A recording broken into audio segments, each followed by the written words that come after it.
예, 안녕하십니까. 그, 부동산으로 부자 되기 TV 공인중개사 임동성입니다. 오늘은 부동산을 바라보는 시각 중에서 그냥 가볍게 얘기를 나눌 수 있도록 한번 투자와 투기에 대해서 한번 알아보도록 하겠습니다. 혹시 투자와 투기를 또 구별할 수 있는지 그거에 대해서도 한번 가볍게 얘기를 해보고요. 제 생각을 한번 말씀해 보겠습니다. 물론 이제 동의하지 않으실 분도 있는데 어차피 이것도 바라보는 부동산을 바라보는 시각을 달리 해보자라고 하는 그런 의미에서 하는 거니까요. 동의하신 분도 있고 동의 안 하신 분도 있을 건데, 일단 네이버에 나와 있는 지식백과 사전을 봐보면 투자라고는 뭐라고 써져 있냐면 이익을 얻을 목적으로 돈을 대거나 시간이나 정성을 쏟는 것. 이익을 얻을 목적으로 돈을 대거나 시간이나 정성을 쏟은 것을 투자라고 해요. 나중에 자신에게 돌아오는 이득을 기대하며 공장, 기계, 건물이나 원료, 제품 등을 생산활동에 돈을 들이는 거예요. 은행에서 받은 이자보다 더 많은 이익을 위해 적극적으로 돈을 불려 나가는 것도 투자라고 해요. 투자를 할 수 있는 상품은 다양해요. 건물이나 상점을 사서 세를 넣을 수도 있고요. 금이나 은 같은 귀금속 또는 동산품을 투자할 수도 있어요. 또한 금융상품에도 투자할 수도 있는데요. 대표적인 것은 금융투자상품으로는 주식과 펀드가 있어요. 이에 비해 생산활동과 관계없이 오직 이익을 추구할 목적으로 이윤부담이 큰 상품을 구입하는 것을 투기라고 한답니다. 여기서도 진짜 투기를 애매모호하게 가볍게 좀 언급했는데요. 다시 한번 지식백과를 해서 투기라는 것을 어떻게 정의한지 더 자세히 한번 봐보겠습니다. 투기라고 하는 것은 기대한 개발 가능성의 실현을 전제로 부동산에 금전을 투입하는 행위를 말합니다. 보통 시장 가격의 변동에 따른 매매 차익을 얻기 위하여 토지, 물건, 재산 등을 매매하는 행위나 부동산의 경우는 도박에 가까운 이상적, 비정상적인 규모의 이익을 취득할 목적으로 금전을 투입하는 수가 많이 있습니다. 그 특징은 다음과 같은 것이 있는데요. 가수요자의 행위가 많다. 이런 걸 투기로 보는 거죠. 땅값이 낮은 미성숙지 등을 필요한 이상으로 구입한다. 이것도 투기로 보는 거고요. 이용 또는 관리할 의사가 없다. 그러면 투기로 보는 거고요. 예측 불허하는 불합리한 기대심리, 양도 차익이 목적이다. 이런 걸 투기로 보고요. 투기 가격으로 거래한다. 이게 근데 좀 주관적이죠. 보유 기간이 단기이다. 전매로 이익을 실현시킨다. 전매로 하는 것은 다 투기라고 보는 거고, 이제 시장 조사를 하지만 모험적 도박적 금전 투입을 감행한다. 대상 부동산이 소유가 될 뿐 자기나 타인에게 기여하지 못한다. 이제 이런 것을 이렇게 투기라고 이렇게 정의를 하는가 봅니다.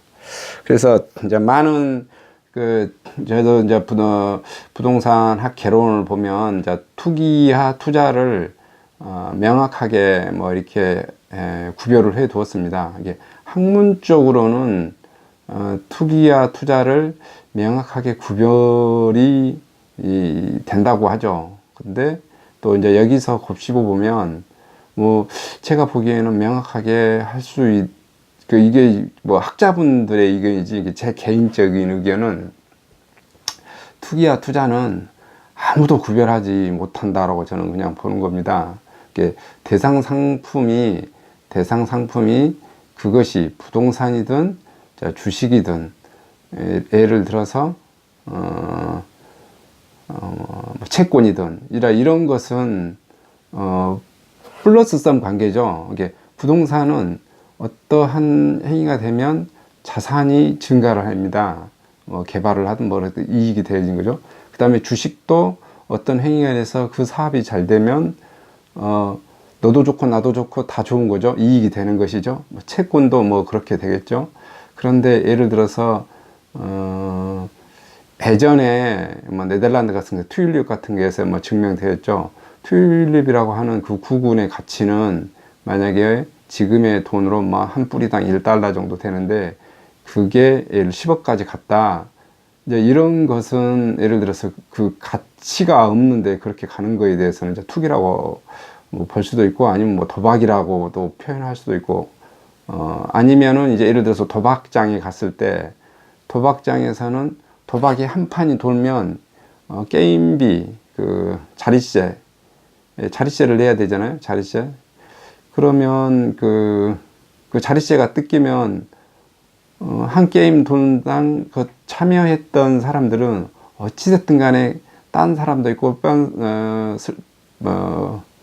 이게 뭐죠? 돈을 뺏긴 사람도 있는데 다 더해보면 누군가 뭐 시간이 흐르면 흘수록 그 게임의 장소, 도박을 장소를 했던 그 사람만 돈을 버는 거죠. 나머지는 그 도박에 참여했던 사람은 돈을 벌 수도 있고 풀 수도 있고 근데 결론은 대체적으로 수십 회, 수백 회, 수천 회가 반복된다면 누구만 돈을 버는 겁니까? 그 도박장 주인만 돈을 벌겠죠.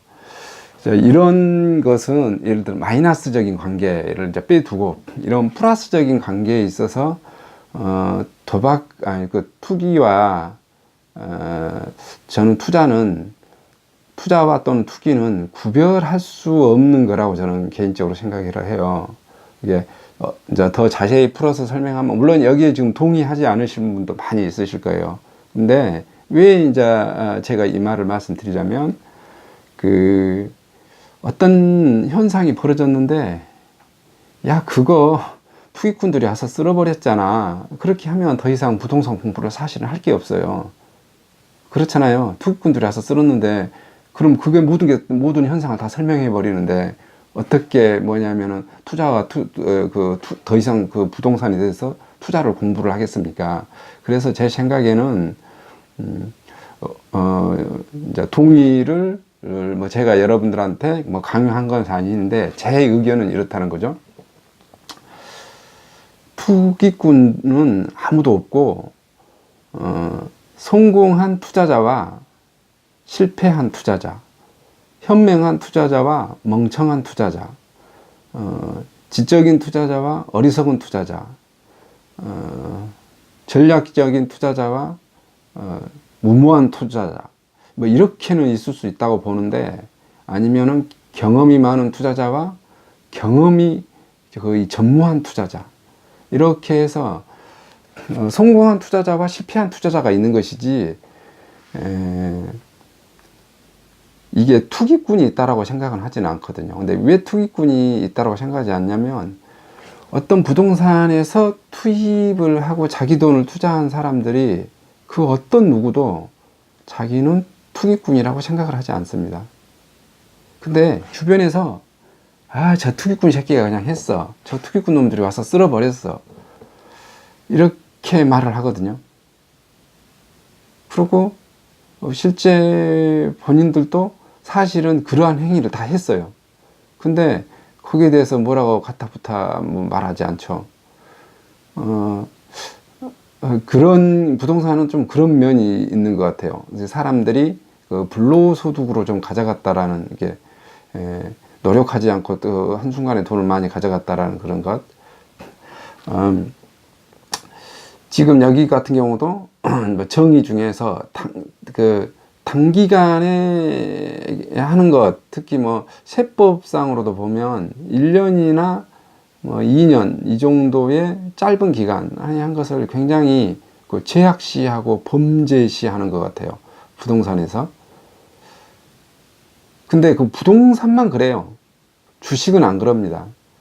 왜 주식은 데이터 트레이닝도 하고 하루에도 수십 번 사고 팔다 한 사람들한테 그것을 전업 투자자라 하고 그걸 투기꾼이라고 몰지 않죠? 근데 왜 부동산은 예를 들어서 오늘 샀다 내일 파는 그런 부동산은 제가 봤을 때 거의 없어요. 분양권을 한다는 사람들도 물론 분양권 같은 경우 뭐 당첨되고 일주일 안에 파는 경우 자기 계약금도 안 주고 물론 그런 경우도 물론 있겠죠. 그게 제가 봤을 때 부동산 중에서 거의 물론 초단타로 하시는 것 같아요. 근데 주식 같은 경우는 예를 들어서 그 하루에도 수십 번, 수백 번을 파는 것도 투자자라고 생각하면서 부동산은 1년이나 세법상에도 규정을 이제 그렇게 해서 너는 투기꾼이야. 그래서 너는 악질이야. 그래서 세금도 뭐 70% 이렇게 왕창 뭐 60% 뜯어가죠. 투기꾼이라고 해서 투기꾼들은 뭐 뿌리 뽑아야 된다라는 그런 전제를 깔고, 그리고 우리가 그 봐보면 내가 어떠한 투기꾼이었든 내가 투자자였든 생각을 해보세요. 내가 어떠한 행위를 조사를 막 했어요. 그래서 나는 장기로 투자하려고 마음을 먹었어요. 그런데 내일 왔더니 어떤 경제에 큰 변화, 이틀 만에 큰 변화가 왔어요. 그럼 그런 정보를 알면 전량 매도를 해야 되나요? 그냥 보유해야 되나요? 여러분이 투자자라면 그럼 전량 보유해야 됩니까? 그래서 몽땅 돈을 잃어야 됩니까?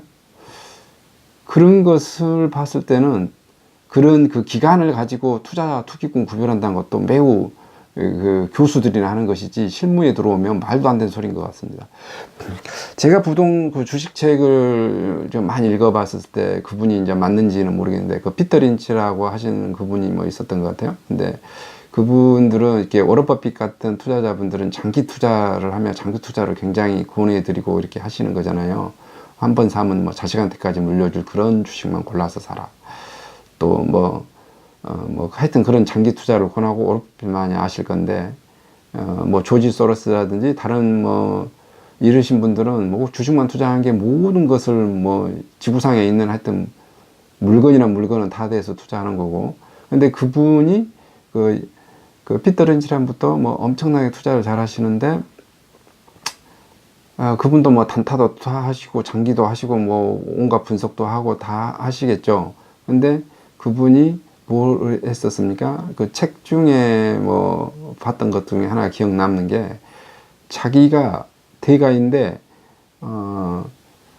어느 날 그 월가에서 구두를 닦으려고 그 꼬맹이 미성년자 12살짜리나 15살짜리 그런 애한테 구두를 닦으라고 구두를 내밀었는데 그 친구가 뭐라고 하냐면은 주식을 사라고 어떤 주식이 어쩌고 저쩌고 이렇게 말할 정도란 거죠. 그래서 피터 린치는 큰일 났구나.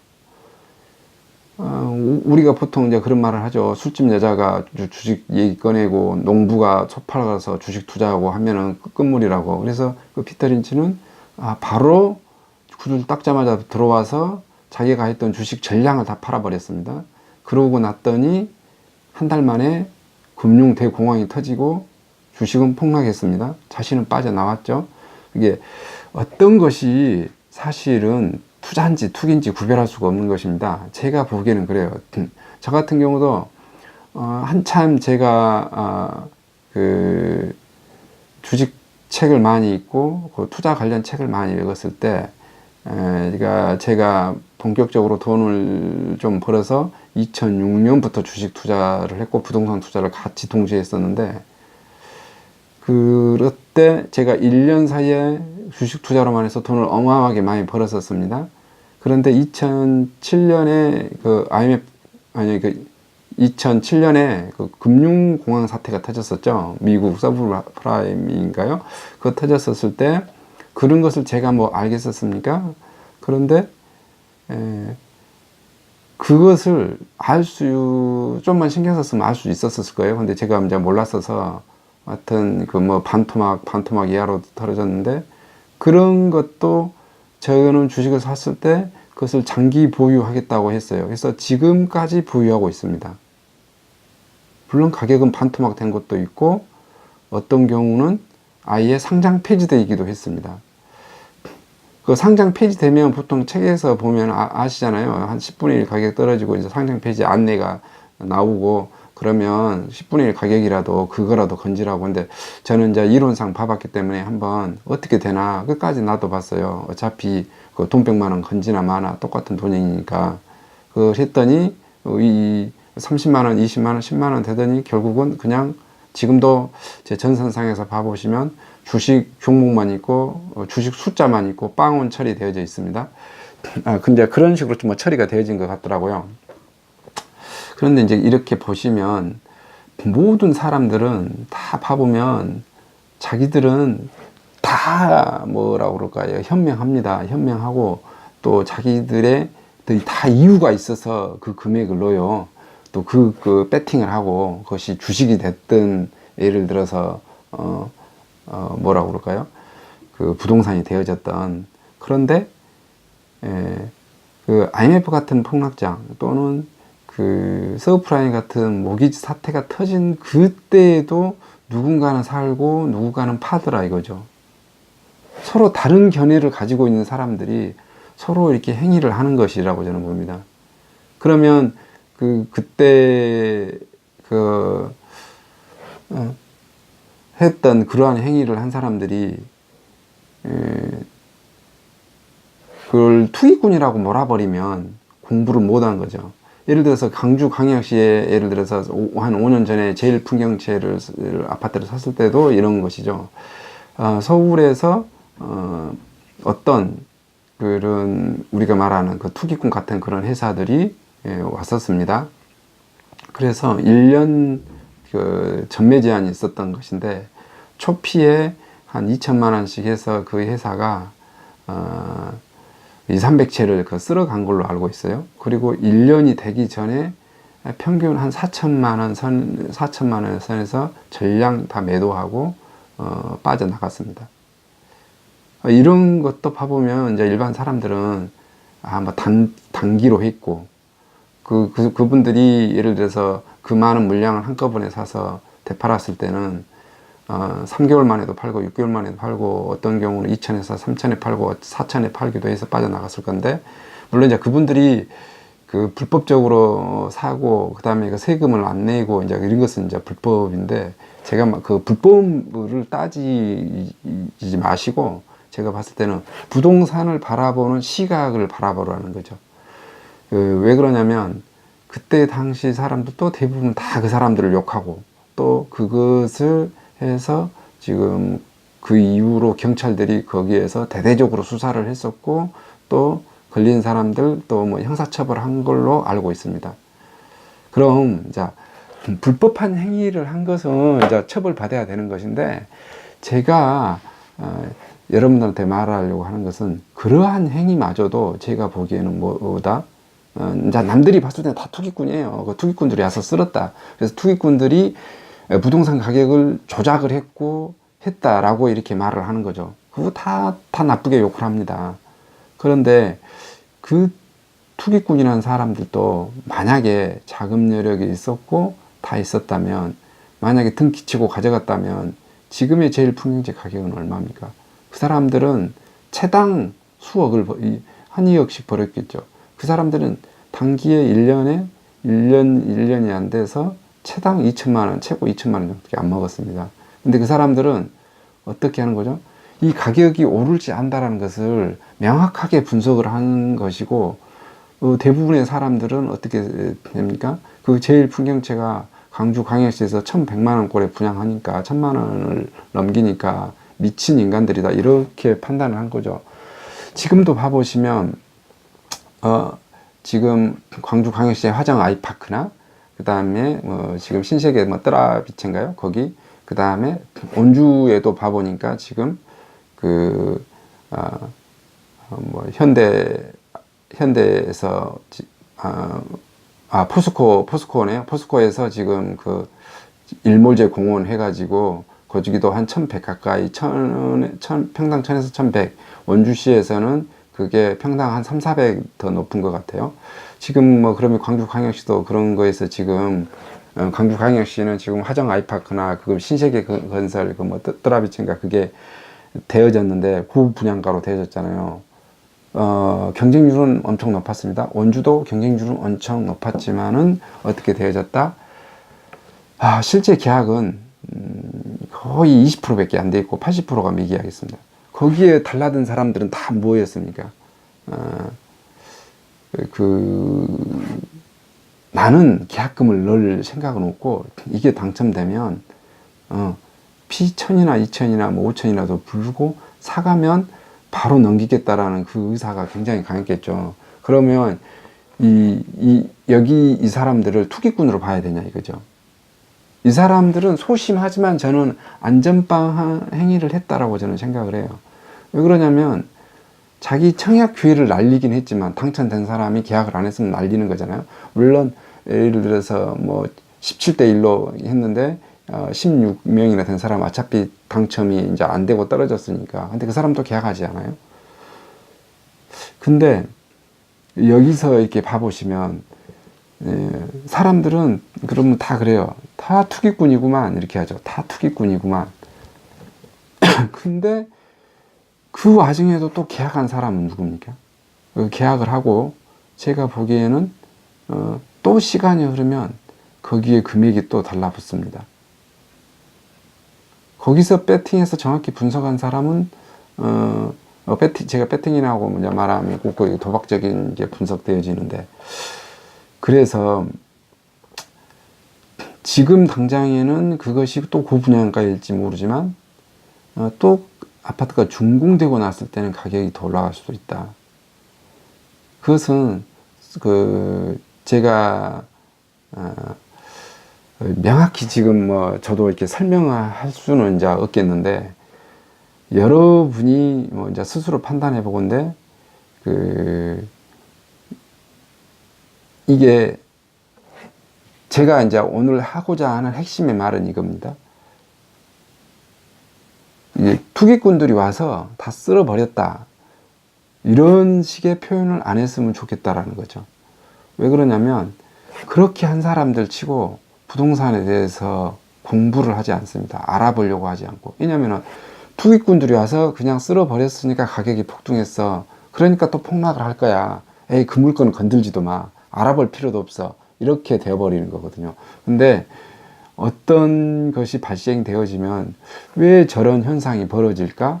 이렇게 이제 하신 분들, 그런 분들만이 부동산 공부를 더 할 수 있을 것 같아요. 그래서 제가 제일 처음에 소두에 말했었던 것처럼 성공한 투자자와 실패한 투자자만 있지 투기꾼들은 없다, 이렇게 생각하시고, 또